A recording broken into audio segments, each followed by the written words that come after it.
बिस्मिल्लाहिर्रहमानिर्रहीम। Chapter 3 of class 10 variation.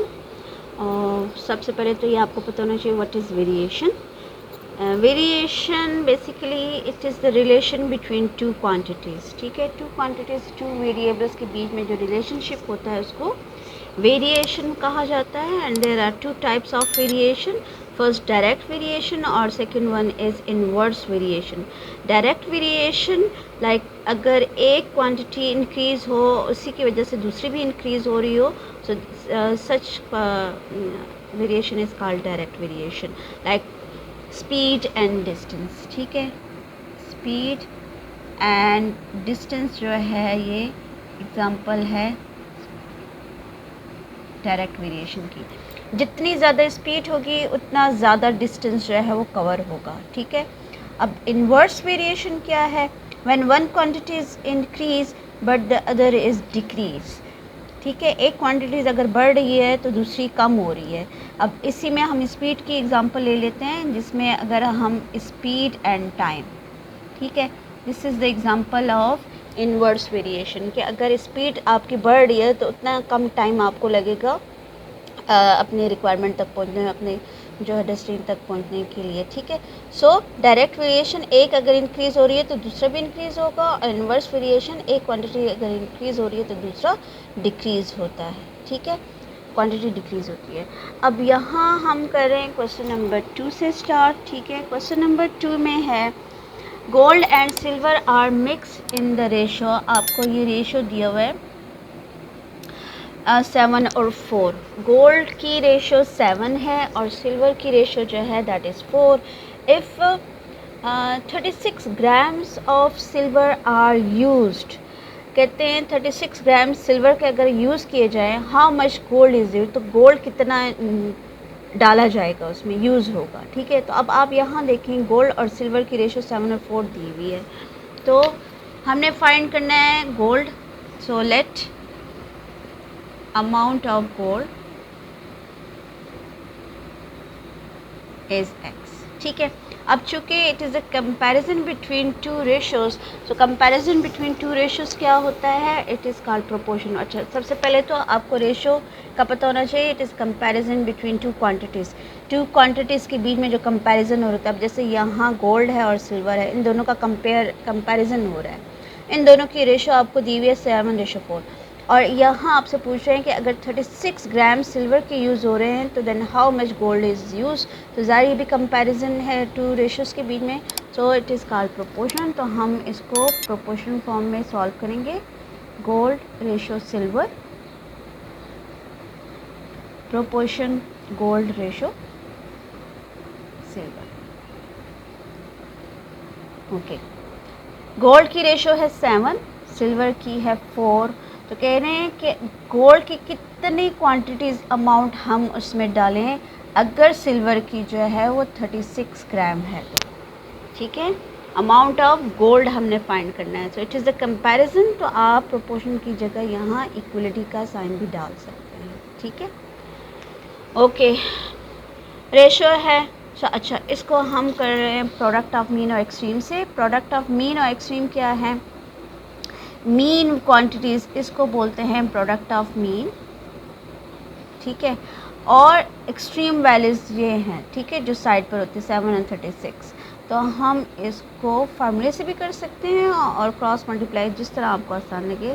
So we are going to solve it with the formula. So product of mean is equal to product of extreme. अच्छा, mean values जो mid वाली values होती हैं, तो इन दोनों का product तो 4x आ जाएगा, that is equal to extreme values का प्रोडक्ट, तो 7 × 36।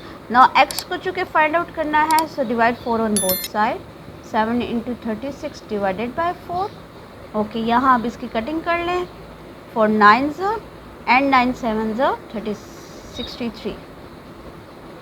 सो रिज़ल्ट में क्या आ जाएगा answer? that 63 grams of gold is used. ठीक है, ये आंसर आपने इस तरीके से लिखना है रिजल्ट की form. So 36 grams of gold is used. Okay. Question number 3, exercise 3.1. Divide the annual profit of rupees 40,000 of a factory among 3 partners in the ratio of 5:8:12। ठीक है, ये रेशो आपको दी हुई है 3 पार्टनर्स की और अमाउंट, टोटल अमाउंट है 40,000 है। हर एक के हिस्से में कितना आएगा? सो 3 पार्टनर्स की रेशो भी आपको दी हुई है, तो डिवाइड करना है इस अमाउंट को। So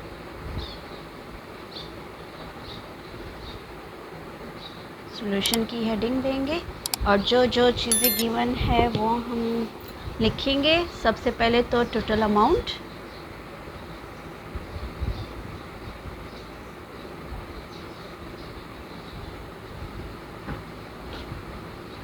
that is rupees 40,000।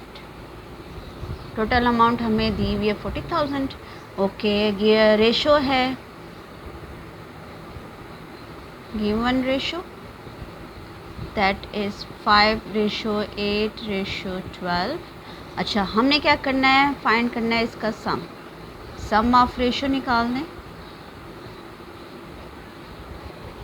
ये आ जाएगा 12 और 8 20 25। सम ऑफ रेशो जो है हमारे पास आ गया 25। अब हमने क्या करना है? 3 पार्टनर्स पे जो है इस अमाउंट को डिवाइड करना है और रेशो गिवन है। शेयर ऑफ फर्स्ट पार्टनर हमने करना है पहले find. Share of first partner,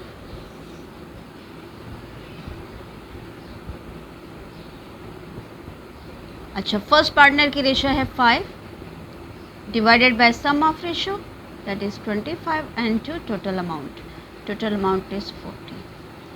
ठीक है, मतलब किसी का भी आपने शेयर फाइंड करना हो तो उसका फार्मूला क्या है? गिवन रेशो, जो भी उसकी रेशो होगी, ठीक है, divided by sum of ratio into amount, total amount. ठीक है, ये फार्मूला है, आप किसी की भी रेशो जो है वो इजीली फाइंड कर सकते हैं इस फार्मूले की हेल्प से। ठीक है, सो इसी फार्मूले को लिखते हुए हमने इसकी गिवन रेशो जो है 5 थी फर्स्ट पार्टनर की, सम ऑफ रेशो ले लिया दैट इज़ 25 और इसको हम अब कटिंग करेंगे, डिवाइड करेंगे। तो ये हमारे पास आ जाएगा जी, इसकी कटिंग करें तो ये आ जाएगा 5 1600 1600 आ जाएगा और 16 को 5 के साथ मल्टीप्लाई कर दें, देन यू गेट 8,000। ठीक है, so amount of, so share of second partner हमने फाइंड करना है। ओके, सेकंड पार्टनर की रेशो है 8 divided by sum of ratio into 40,000। इसी तरह इसकी भी कटिंग करें, 1600 आएगा, 1600 को 8 के साथ मल्टीप्लाई कर दें तो ये आ जाएगा 128 रुपीज़। ठीक है, ये सेकंड पार्टनर का आ गया। And share of third partner, share of third partner that is equal to, okay, third partner की रेशो जो है वो हमारे पास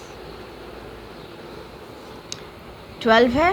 सो 12 divided by 25 into 40,000। Again cutting कर लें, यह आ जाएगा 1600 को 12 के साथ मल्टीप्लाई करें, then we get 13200।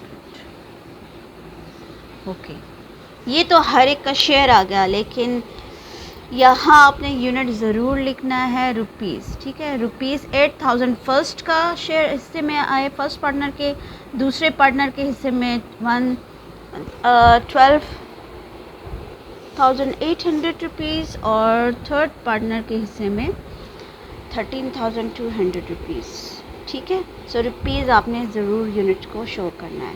That is the required answer. Question number 4 of exercise 3.1.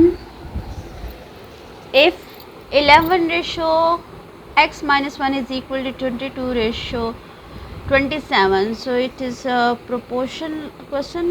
So comparison between two quantities is called proportional. तो इसको भी हम प्रोडक्ट ऑफ मीन और एक्सट्रीम से कर सकते हैं। अच्छा, इसको मैं करने के आपको दो मेथड बता दूंगी जो आपको आसान लगे, ठीक है। You can solve it. अच्छा, प्रोडक्ट ऑफ मीन जो है ये मीन वैल्यूज़ हैं, ठीक है। ये मीन जो बीच वाली वैल्यूज़ होती हैं ये मीन वैल्यूज़, एक्सट्रीम जो है ये बाहर वाली वैल्यूज़ जो है इसको एक्सट्रीम वैल्यूज़ कहा जाता है। सो प्रोडक्ट ऑफ मीन, अच्छा रेशो हम लिख लेते हैं पहले question. 11 ratio x minus 1 that is equal to 22 ratio 27। So product of mean is equal to, product of mean is equal to product of extreme.